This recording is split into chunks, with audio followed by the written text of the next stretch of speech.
Morning everyone, it's the morning in England. I thought I would do my second video of my little mini series of just talking about different things that have interested me, different topics that have sort of affected me in an existential way in my 32 years of being on this beautiful planet. I have come up with a second topic which can be a little bit divisive.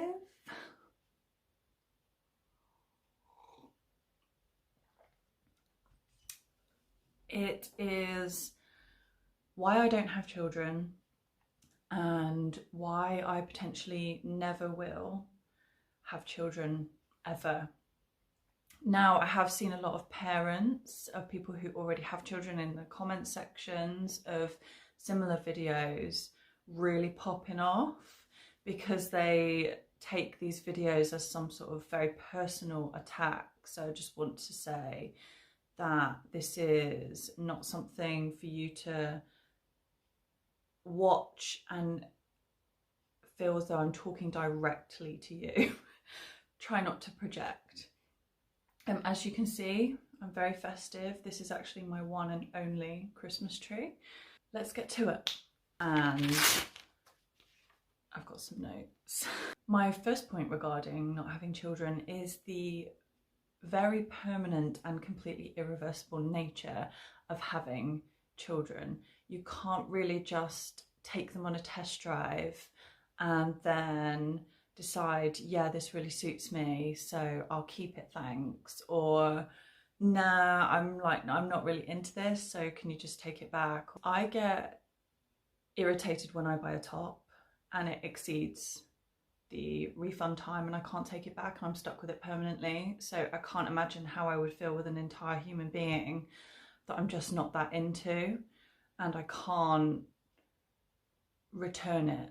I have read many admissions on forums and articles, Reddit, Mumsnet, in terms of forums. There's Facebook groups dedicated to things like this where people talk about and express their regret in having children because it doesn't suit their lifestyle or they just didn't quite think it through. How difficult it is and how much of your life it really takes up. It's actually estimated that 25% of people regret having children in some way, shape or form, and that is the amount of people who have admitted that in an extremely taboo space. It's so taboo to admit regretting having children. My second point is I just don't particularly enjoy children. And I've seen people say, oh God, I can't believe you hate children so much to other women who have said that. And I really don't hate children. Sometimes I find them very irritating and noisy and loud, but I find dogs sometimes very irritating and noisy and loud, and I find cars with unmuted exhaust very irritating and noisy and loud. And for me, it's not that big a deal. It's sort of yeah, I'm not really that bothered. Just like with anything else, I can see the merit in it. Like, I don't know, like dancing around a maypole or ice skating or line dancing. No, actually, I think line dancing is really cool. But you get my drift. I see the merit in something, in someone else having something, but I'm just not that keen on it. Like, it's fine, but I would prefer not to. I would just prefer not to. That's the place that it comes from. Nothing to do with being a wicked witch and hating children. I'm just not that keen. I've mentioned the irritation with noise. I do get quite on edge and anxious about constant screaming and shouting and really loud noises. Sometimes when I'm in town and it's overly busy and there's just too much hustle and bustle, I think, oh my gosh, this is overwhelming. There's too much stimulation going on. I just can't be around this. And generally, kids express themselves by being happy, they shout, by being sad, they shout, being anything in between, they kind of shout. So I feel as though that would be a huge stress for me and bring me so much anxiety. Equally, with constant mess and me ending up taking this role of sort of being someone's unpaid permanent slave, in which I feed and clean and wash and do absolutely everything for, without any thanks whatsoever. And I realised that not everything is a task that you're thanked for. I do plenty of lovely things just out of, you know, gestures of goodwill to strangers, etc. And I don't expect to be thanked for that. I don't do things like that to be thanked. I just do it to, I don't know, I guess help someone out and maybe feel good for myself, if I'm being honest. But a permanent life of slavery to a mess and noisemaker is not really on my agenda. I love to be spontaneous, and I really favour not having a regimented routine or any sort of schedule in particular. I try to have as little schedule as possible because I find that it makes me feel quite trapped, and it makes me feel a bit stressed out. Children need a routine, and when they get to, you know, school age, then they're going to need to be dropped off and picked up every single day. And I really, really love to travel. And I know people do successfully take their children traveling, but I really, really like to hike in the backcountry. And I know people do successfully take their children to hike in backcountry. But what if the children just don't like doing that? I can't really force them. I don't find that fair. It made me laugh because I was in a female hiking Facebook group, and this lady was asking, oh, I love hiking, but my children just don't care. They don't want to go. They'll walk for a block and they'll be moaning and whinging the entire time, and then they'll just refuse to go any further and I have to go home. What do I do? And there were so many parents in the comment section saying, children don't know what's good for them, you should force them to do it, and then one day they'll thank you.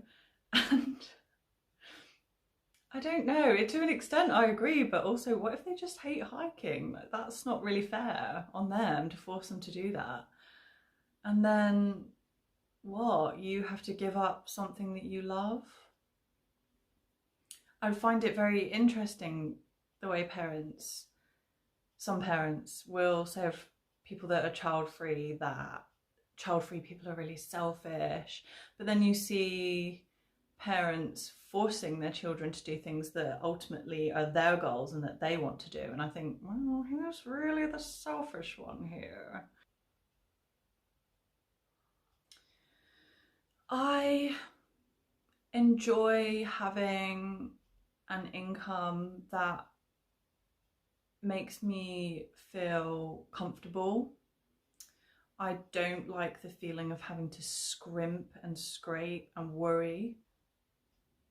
I'm not sure how I would be able to afford having a child and spending money on everything it needs, and then all the surprise things that it suddenly needs.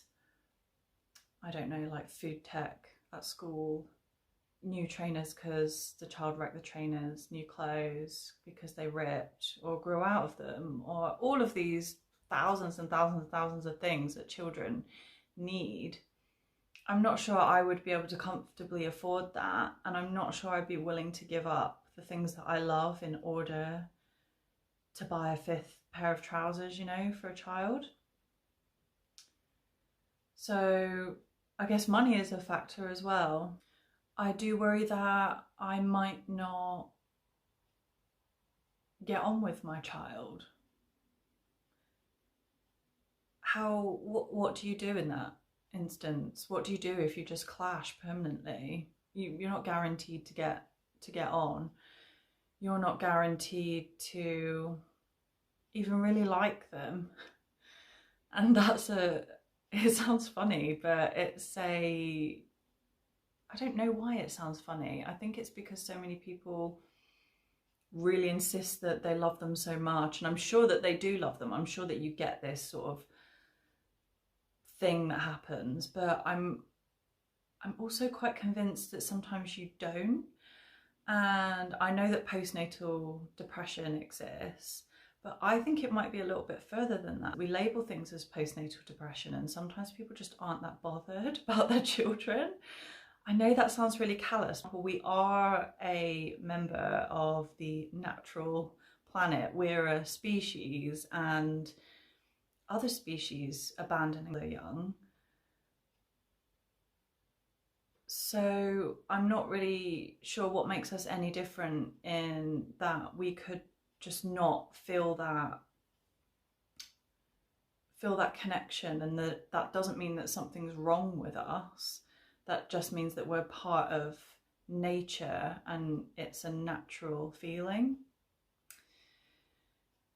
Very, very taboo thing to say, I feel, but I'm not sure why. It is an option. I think people don't want to think about that option, and people are very quick to get on their high horse and say that they would never feel that way. But yet they're very happy to agree that postnatal depression exists. What if it's just not that, and I'm not really feeling this naturally? And a lot of parents say, well, once it's happened, you just love them. You just love them.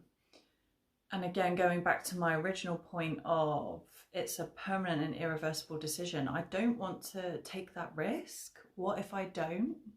What if I don't just love them? Love and obligation and a choice are two separate things, I think. You can love someone in any other aspect of your life but choose to let them go from your life because it doesn't fit, or it isn't good for you, or it makes you sick, or it makes you mentally unwell. But the obligation that you have towards a child because you're their caregiver and you brought them into this world in the first place is very, I mean, that's it. I'm not, I think I'm quite unwilling to, there's no test drive, it's done. And I might love them, but what if I completely resent them for everything that they've taken away from my life and changed about my life? I'm sure there are a lot of additions, but like I've again previously said, I don't really enjoy children that much anyway. I don't find their laughs magical. I found them quite loud and annoying. I can't really see the positives of the things that would outweigh what is negative for me with children. I do find it to be quite a popular response of, well, if you just have them, you'll know. You've never known love like it. Again, is that the most mature response to have? A lot of parents like to argue that I've grown in so many ways, I've matured, I've come out of myself, I've become this different person. But should you really be using the creation of another being to better yourself? Should you not be motivated to become the best person that you are without having to create someone else in the first place? Just a thought. Should you not also be willing to open your life up to love and unconditional love with people that you already know? I find it quite sad that people have said that they didn't really love people before they had their children, or they didn't know what love was. And I maybe misunderstand because it feels different. It feels more like it's more like a protective, a very intense protective love, almost like an anxious love that you're worried and you just want them to be okay. which again doesn't appeal to me. I don't really want to feel anxious and overly protective of anything. But I already do love people, and I already have people that I choose to be in my life because I love them. Oh, I've just remembered one as I've been talking. Well, good luck dying alone. I hate that so much. For a start, it's so malicious because it just has this horrible malicious intent behind it to scare someone and make them feel less, and to sort of have this superior air over yourself, like you're above them, because they made the choice to be child free. And I've actually worked in a couple of care homes. Trust me, you are not guaranteed to not die alone because you have children. I'm also in the camp we all die alone to an extent. I understand that you might feel more comforted in your last moments if you have a bed surrounded by people, but that could be a bed surrounded by people who are part of your family or in your friendship group, rather than the obligation of your children to be there. Like I said previously, they might not like you. You might not like them. They're definitely not guaranteed to be there and nurse you in bad health or be there when you die. You might end up just dying in your sleep anyway. I don't know. It's a really weird argument. I find it so strange. It's really bizarre.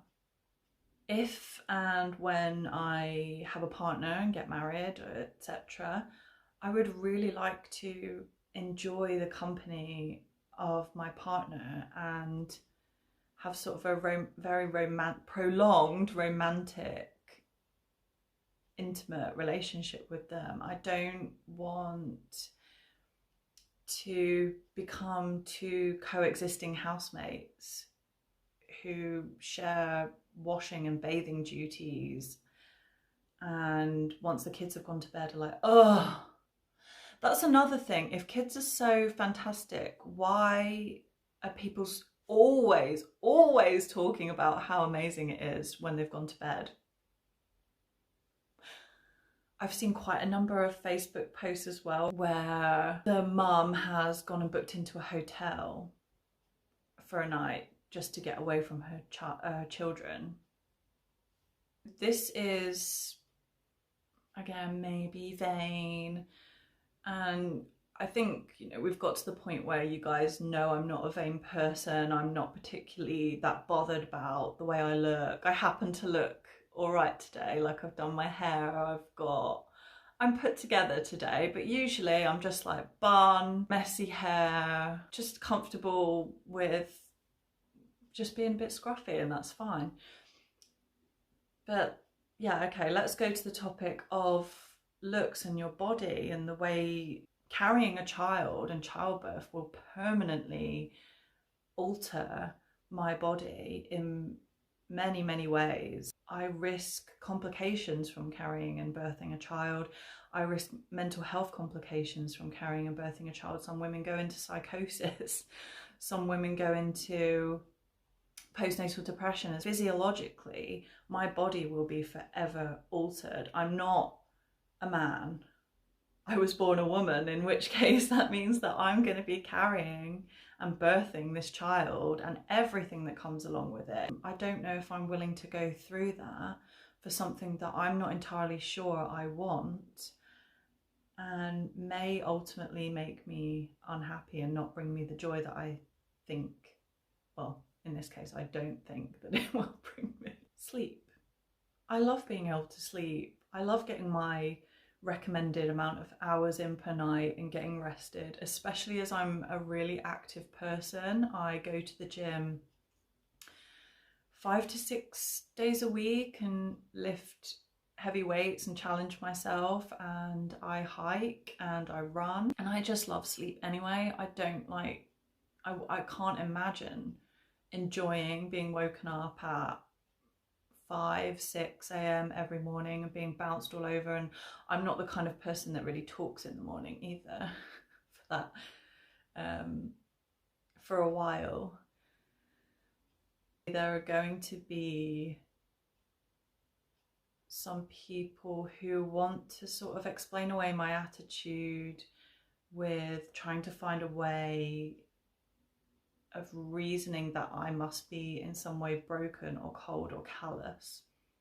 It's really, really pervasive belief by people that have had children that people that don't or choose not to have this sort of defective chip, or they have mental health problem, or they just don't have that motherly instinct. I've heard that one a lot. I would actually argue that I have such a caring and motherly instinct that I don't want to make a decision brashly or without any forethought. I think this is potentially one of the biggest decisions that life has. And to rush into that without thinking of all of the different aspects and all of the different ways that it could affect my life, and consequently create feelings and resentment in me and give me a financial burden in a way that I then can't emotionally and physically and financially support a child, that's wrong. Not, oh, I'll just have one because everyone else is and everyone says it, I won't die alone and I'll just love it and I'll find a way to get by. Like, no, I want to have a plan. I want to be able to support a child as much as possible. I want to be present. I don't think it makes me immature. I think it makes me very mature to be thinking about these things. Yeah, I'm a caring person. I snap into caring mode when I need to. If people are hurt, if people are sad, if people are upset, they call me, they feel like they can open up to me. I might dish them some very monotone voiced hard truths sometimes, but I am caring. I'm the kind of person that will be there for you. So I don't think I have anything defective in that aspect. Another point, I like to be present with the people that I'm with. Sometimes I feel when you're talking to some parents, they're not quite there, not quite listening. It's like you can't meet their eye or really fully get their attention ever because they're so taken up and consumed by having children. And sometimes I feel like some parents become the identity of being a parent, which is okay, but I don't want to be that. I want to be many different things. And I'm not saying that if you're a mum, you are just a mum. There are many, many people who are many things, but some people do seem to become all consumed by this whole parenthood thing, and it becomes their identity. Though maybe that is people that were boring to begin with, so that could not be a risk factor for me and a lot of people.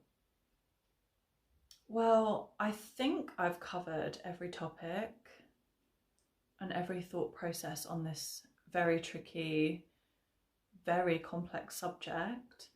I hope I've been candid enough. Sometimes it can be difficult to be very candid and straight to the point about things like this because some people feel very judged by honesty, especially the honesty of people who have made decisions that are completely the opposite to them. So I will reiterate that it's not a personal attack. It's just a culmination of